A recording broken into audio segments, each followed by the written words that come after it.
Welcome back to Universe X. Today, I got a nice juicy little video for you. You guys can see the title, and so we'll get into that momentarily. But I decided I want to start diving into a little bit more meta talk now that Gen Con is close, and I'm about to, of course, go to it.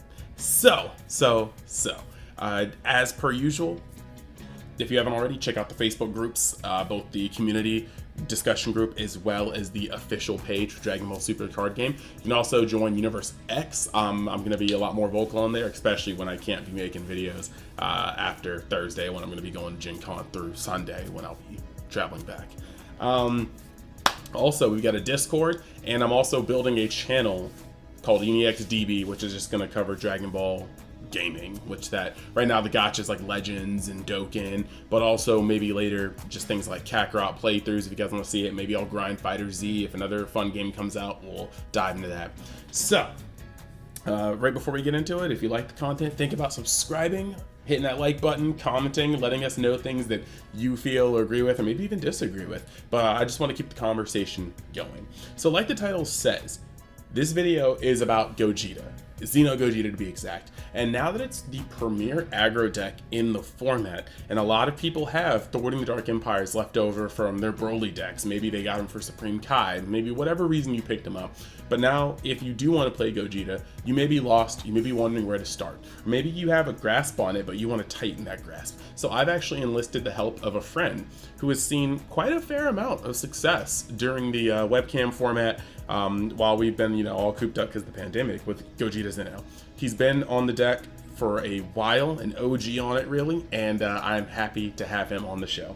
So we're going to hop over to the Discord view, and we're going to give you a little crash course when it comes to Gogeta Xeno.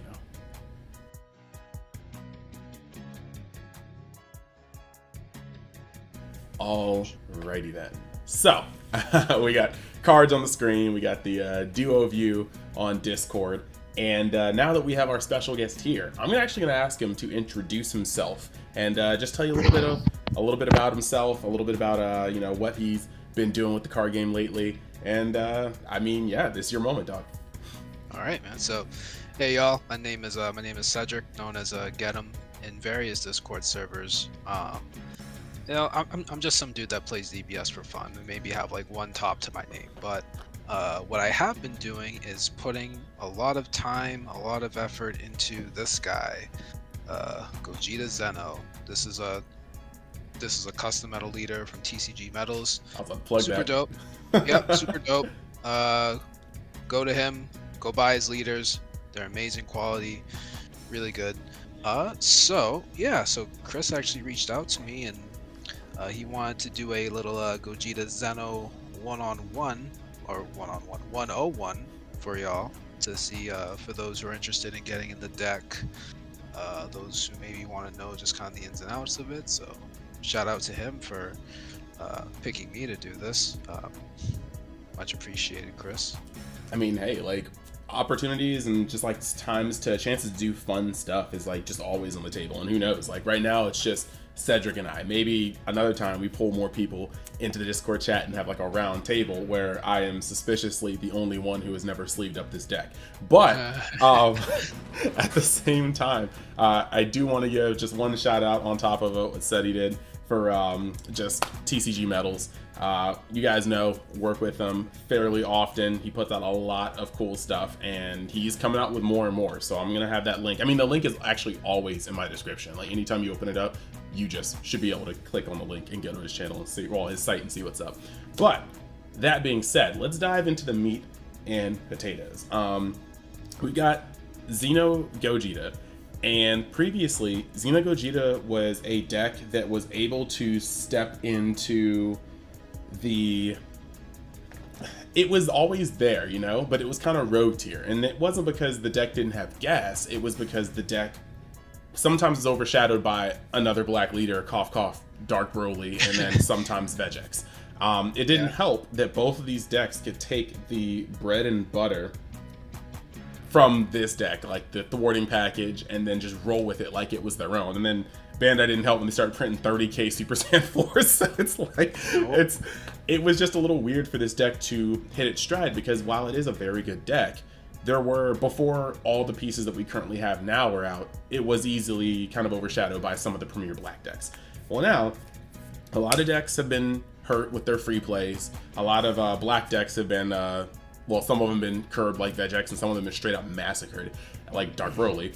And now that we're at this position, you know, other black decks can run the Throating the Dark Empire package. I said Throating the Dark Empire, if you know, you know.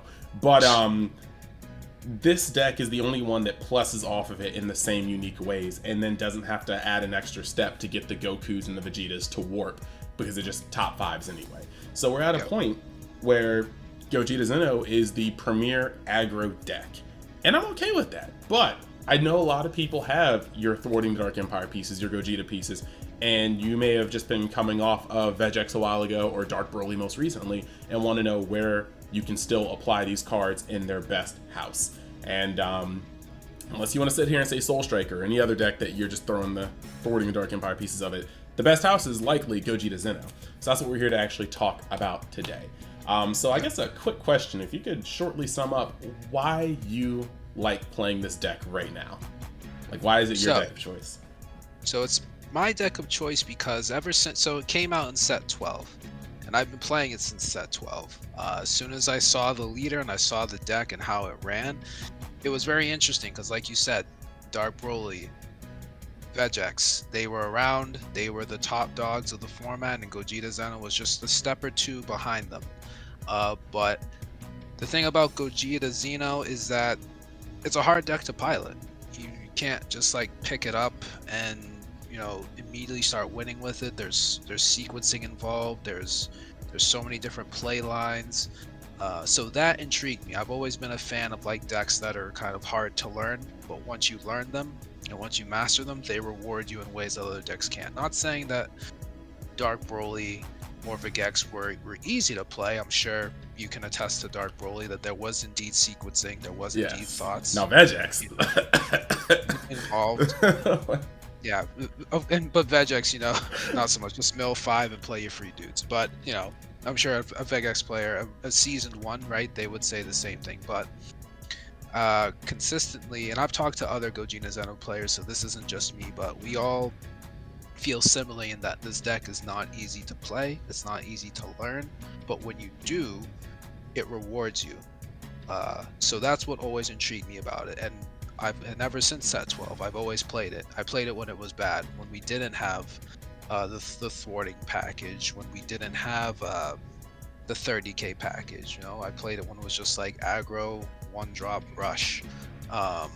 So you know, I've been with it since the beginning, and you know, me and others, our faith and our loyalty was rewarded with this guy. So pockets though were disrespect. I actually won one of these and then got 2 when they were cheap, but now they're ridiculous. So yeah, I've ridden with this deck ever since it came out, and now it's good, right? It's tier 1. Its competition's out of the way. People are gonna be flocking to it, and you know, hopefully I can assist those who want to learn it. You know, like you said, who have all the pieces but now simply don't know what to do with it. Alrighty then, so we're gonna move actually on to the next topic.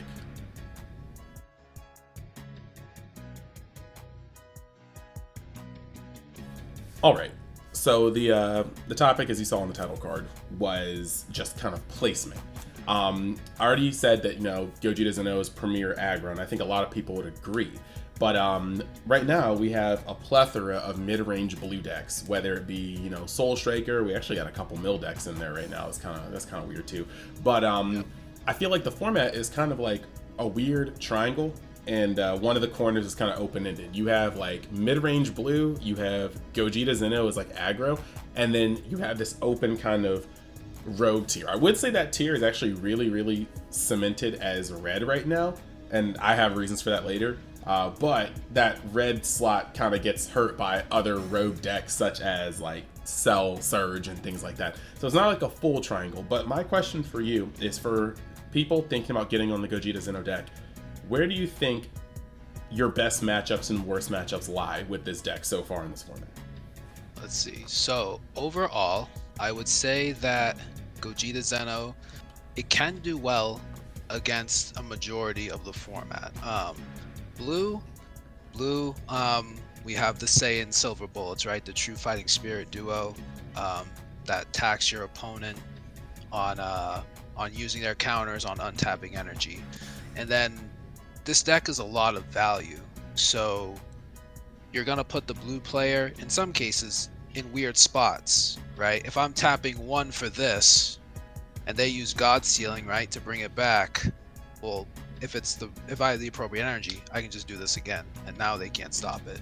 So it's tough because blue always does well against black, right? Blue generally does well, so I'm not gonna say it's a fairly even matchup. It all depends on the pilots. I'll say for that. Green has a lot of removal, so it can be tough. And against green, the aggro version of the deck doesn't do as well, because if I'm attacking with run drops, like King Cole for example, they'll wipe out 3 1-drops with 1 negate. So in the aggro version, green does well, but this kind of mid-range-ish kind of version of it does a little better. Red generally I don't have problems. There's a lot of the minusing effects, but like King Vegeta we don't have to worry about anymore, right? Launch, it's okay, like I can kind of clear their board as I need to. Jiren, this deck smashes Jiren, like smashes them, because Jiren just can't keep up with all the removal that I have. King Piccolo can be tough. When Drum was at 4, wasn't really too worried about Drum because one of my Gogetas warps it through the barrier, but KP can be a tough matchup because they're so defensive and they're playing stuff on my turn and we're kind of trading value. Yellow, I haven't run up against too much yellow. Like back when Mecha was a thing, like I would say my record was roughly even with Mecha, especially Mecha Bean, because right, they have Aegis and stuff like that, and the True Fighting Spirit package works against Aegis too, or Aegis. So it was always a weird thing, but like they can tap all your stuff. So yellow was a little tough. Let's see, then black itself, Dark Broly was always hard for this deck. Dark Broly was tough for me personally.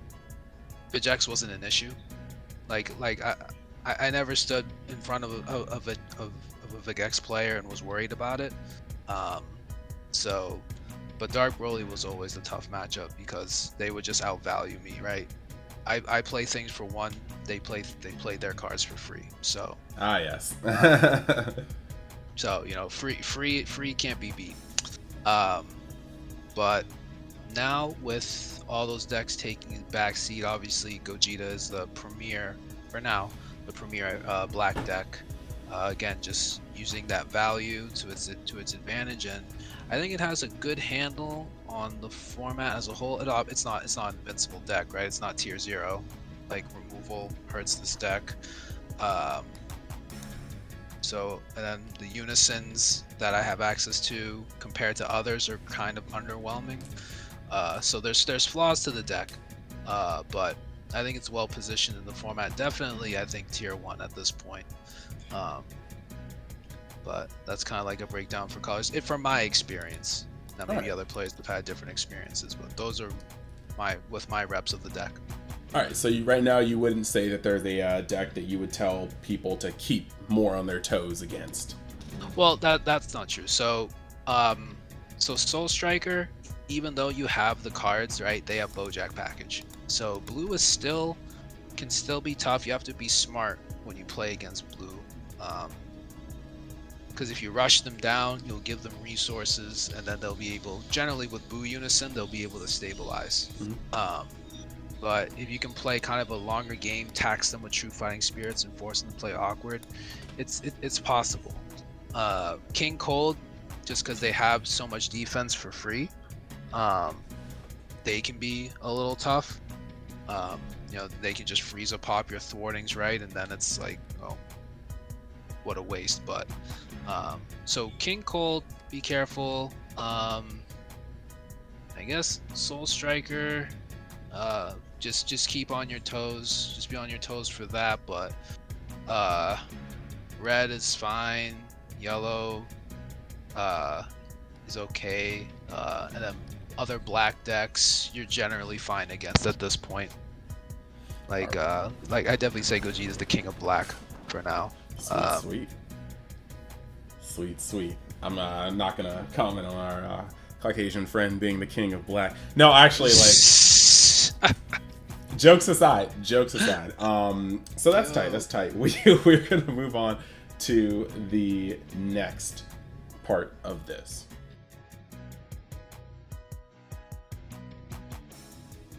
So, just wanted to give you guys a brief overview of the deck list, just so you guys have a place to start out with, or start out at, if you were planning on just picking up the deck, or you just had the pieces and you weren't quite sure what to quite put together yet.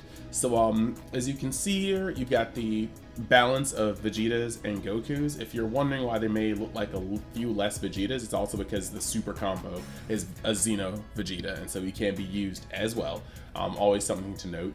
I see the SCR choice being Heroine's Lineage. You've also got a unique Unison choice, and actually I will ask why that's being played, just so you guys have the explanation for that. And then in the counters, you can see this is a fairly aggressive deck. Supreme Kai of Time, Labyrinth Unleashed, she is using the Solar Flare technique right now, but I can guarantee you the 2 beams of light on the screen are 2 copies of her. Below that, you have Super Kamehameha and I believe Rebellion Hammer. Both of those are doing not the same thing, but they are like ways for this deck to get around cards being put into play on the fly. Some of them being very hurtful, such as Topo. And then you have the 3 Power Bursts, which are not only going to Sparking Negate, but also going to bring a 1-drop back to hand. So my question for you would be, exactly why do you like playing the 1-drop or the Mira Unison over Pycon? Okay, so for those that do not know, there is as he mentioned, there is the Pycon Unison. I'm seeing if I can find him. But so in the beginning, he was the premier Unison for the deck, because as I said in the beginning too, the deck was very wide, was very aggro. You aggress with 1-drops. I think he's over here. Here we go. So that was him at first. So he was the premier Unison.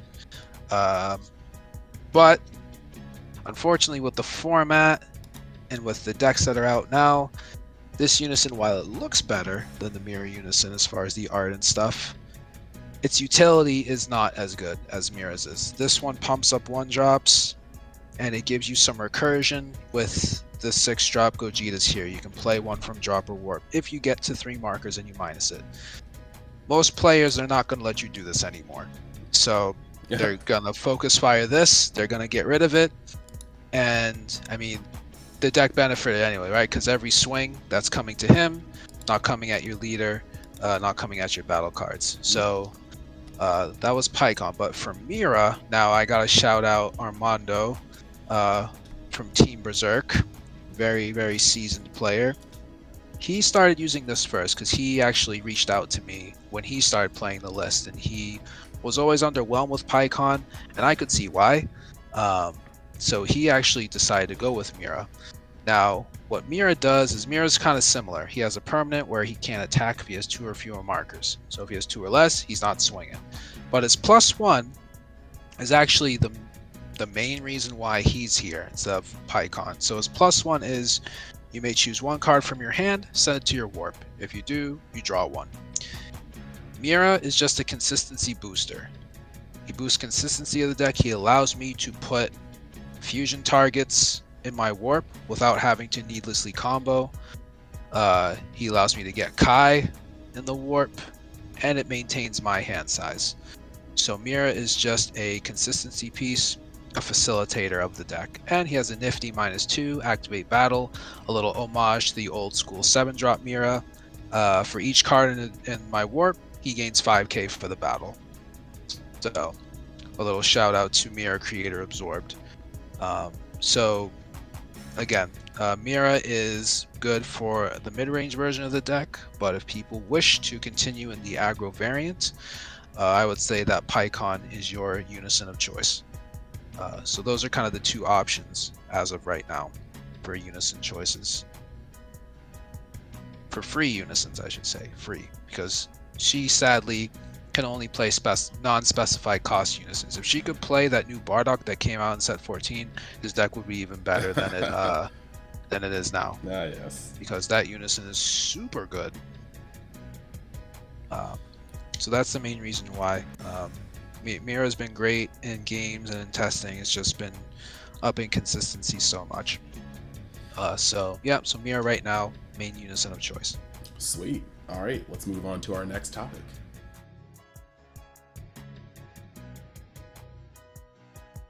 So, now I am actually going to ask Cedric on what cards do you try to mulligan for when you're opening up? And then I guess after letting us know the cards you always do want to see, we can move into how that changes going first or second, or if that changes, and then what decks force you to change your choices mulligan-wise. All right, so your main mulligan pieces, you obviously want to see your fusion. You want to see your fusions. You want to see them. Obviously, thwarting. He's a great turn whatever play. He's always good to play. He's usually never bad. There are some niche cases where maybe you don't want to, but you want to mulligan for any fusion piece. Mostly turn 1. If we're gonna go that route, you want to see these two, because these don't have an energy restriction. But this guy does. This guy, your opponent has to be on 2 energy, so he's good. You want to see him if you're on the draw, but these two you want to see if you're on the play. Typically, it's always nice to have an overwhelm ready. These guys you don't want to keep them in hand. You want to keep them in the deck, because when you warp them off of your deck, they go to your hand anyway. So they're a nice consistency piece. Super combos, even if it's early, is good to see at least 1 or 2, because you could mill them. There have been many games where you mill 2, you mill 3, you mill all 4. It just happens that way. That's what happens with an RNG deck. But at least, as you said, they have utility, since they are 5k Gogeta Xeno, or Vegeta Xenos rather. So they go fine with your 2 Goku targets right here. So generally, yeah, a fusions. If you have all 3 of these, you're golden. Some sort of overwhelm target is good. If you see your secret rare, keep it, because again, you can mill it. You don't have to go Heroine's Lineage 2. You can also go Kai. Kai is a perfectly good secret rare. I mean, yeah, you want to warp these off of your deck. I mean, if you have one, that's fine. You can do like a play where you can actually tap energy for it if you need the consistency. But yeah, generally opening hand, you want to see these. You want to see an Overwhelm, either Demigra or Beyond All Limits. And that's kind of it. Other than that, it can kind of be flexible. If you see a negate, okay, cool. If you have a fusion piece, that's fine, especially if you have Mira and Kai in your warp. You can play Mira out of the warp. You can warp the fusion piece, the fusion material, keep your hand size consistent, and facilitate fusion better. And again, when you're on the play, you're aiming for one of these. Typically, either the blocker or thwarting, to put early pressure on with thwarting, or to have early defense for an opposing aggro deck, or something like a deck that's getting a lot of hype now is SS4 Vegeta. Blockers are good against him, so especially in that matchup, you want to mull hard for this. So typically that's kind of like your starting hands. Again, he's more so, you can play him your second turn if you're on the draw, right? Mm-hmm. Yeah, if you're on the draw, yeah, he's a good turn 2 play. If you're on the play, you can only play him turn 3. But either way, so he's okay to have. But like I said, these two, They're never bad to have in your hand. Any overwhelm piece and your super combos typically negates. It's okay. If you see one, great. But yeah, so that's kind of like how you want to see your opening hand. All right. And And I'm assuming. Now, my quick question: Are there? I was gonna ask, were there any different ones that forced you to mulligan differently? Like, are there any matchups that would cause you to try to hold on to a negate that you saw in your early hand, or against blue, maybe would you hold on to Demigra if you're on the play going first? yeah. So Demigra, definitely, if you're on the play, he's good to hold on to in blue matchups. In matchups where they don't have a great hand side themselves, which is a lot of these set 14 decks. Like, this card puts in work against a lot of the set 14 decks running around, because they do a lot of cycling. You know, you got Hellboy. He does a lot of cycling. He can plus, but he does a lot of cycling. Super 17, a lot of cycling. Jiren, a lot of cycling. So he's good to have on the play against them. For blue, again, SS4 Vegeta, he's good to have. And also against blue, your True Fighting Spirits, if you want to set them up. If you're going to aggress and you're on 2 energy, you could play, right, Goku True Fighting and then play Thwarting. So that way they kind of go neg, even if they negate because of this guy. As far as holding the gates, I mean, Kai negate is really good in the Jiren matchup. If your opponent mis-sequences their turn and swings inappropriately, Kai is a great punish card. Just warping the threat, as long as it doesn't have barrier, warping it, and then you don't have to worry about it for the turn. Your counter plays, you hard mull for them against things like Blue Baby, heavy floodgate decks, which is basically every deck. We have Boo Topo, which obviously Rebellion Hammer doesn't have the life restriction, and no one plays this. I don't blame them. I play it because I'm stubborn. But it comes up. This thing can be as live as early as turn 3. If you mill 5 every time. And it's a 1-drop, stops 4 or lesses, so those non-baby blue decks that play Gohan, that play Vegeta Ready to Rumble, this actually hits. Jiren, this hits their 4-drop. So I've been told many times to cut this card, but it's come up. It's come up for me, so I don't listen to him. Yeah. But yeah, so against there's that. Just an extra negate. Against decks that draw a lot, he's nice to have. You're rarely gonna cast him for 1. You're always gonna play him off of this guy. But him, he's a 5k double strike. When your opponent draws via non-leader skills, this is once per turn. Both players' turns, he gains 10k. So if they super combo, if they do a searcher, if they draw off a cantrip, this guy gets boosted, and the boost carries. So if they draw on their turn, you keep the 10k during the end of your turn, and then if they boost during your turn somehow, there's another 10k. So he's a 25k double striker for 1. And your leader on the awakened side, you strike a life, you give 2 1-drops 10k, so he can become a 35k potentially. So he's good to have against decks that draw a ton. So against those certain matchups, you find those pieces. Blue, your True Fighting Spirits. Aggro, you find your kind negates. Big body decks, your removal, because your removal is generally cheaper than theirs. And then Demigra for grindier games, and again, blue matchups. Demigra's pretty good. Brainwashed against King Cold decks. And then so that's kind of it for in my experience for matchups, what I would hard mull for. Oh, and the counters for, again, floodgate decks. Alrighty then. So let's actually get on to our next one.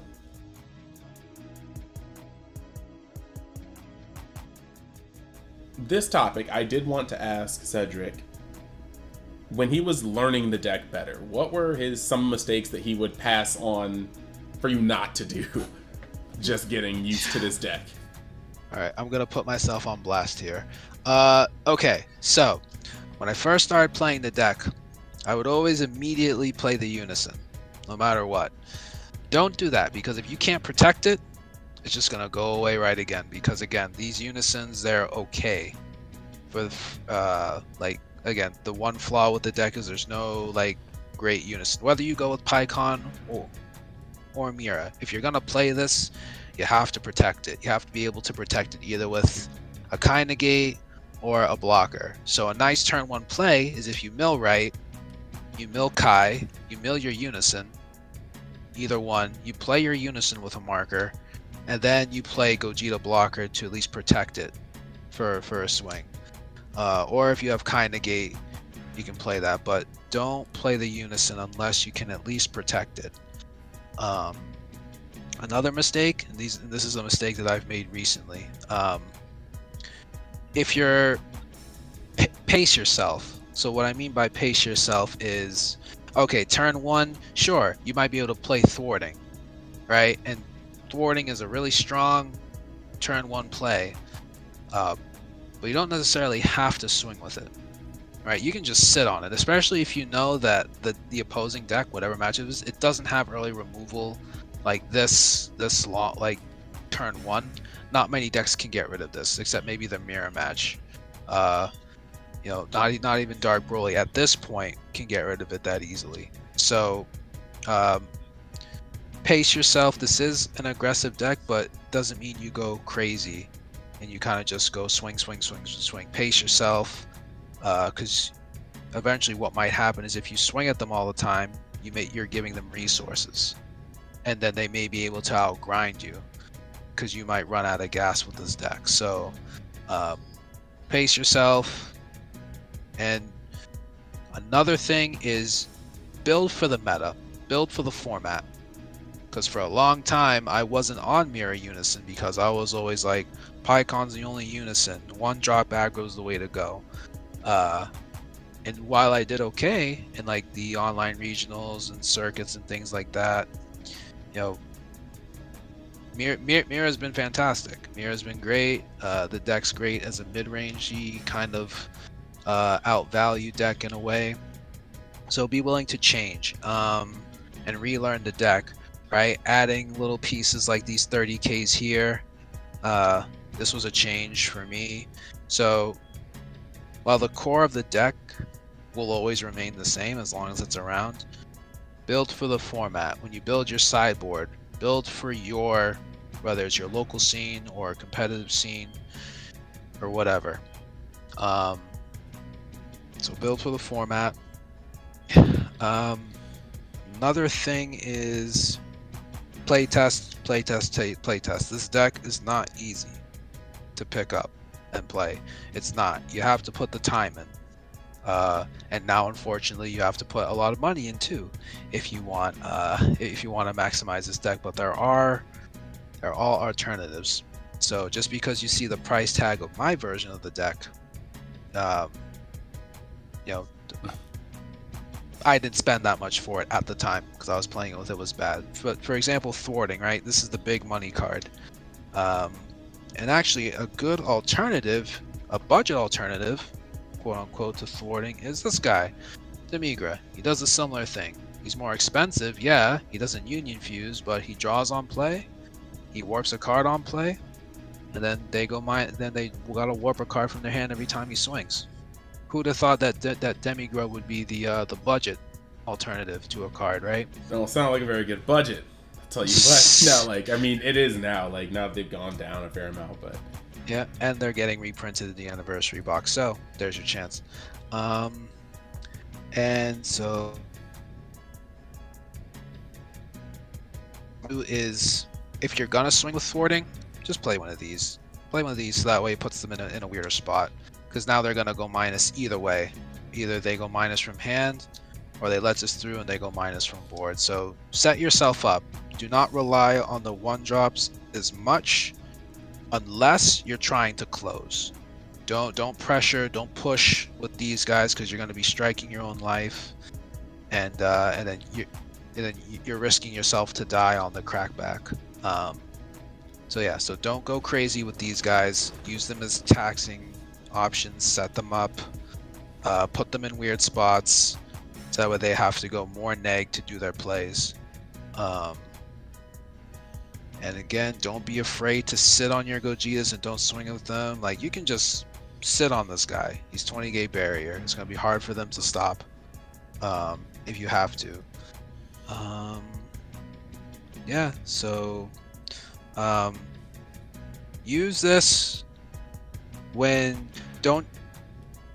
So, and a piece of advice about this card is this card, I mean, a good opponent's gonna play around it, especially if they're trying to close the game. So I wouldn't save it for that moment where they're gonna go all in on a battle card, because again, a good opponent is gonna know, okay, this is a possibility, they're gonna play around it. This is a tempo play. This is like, you can steal like an evolve piece from them, like, right, Jiren, you know, they evolve on your turn, you can steal their piece, so that way they can't do that. There were times where, like, I would steal like 5-drop coolers, 5-drop cooler double strike.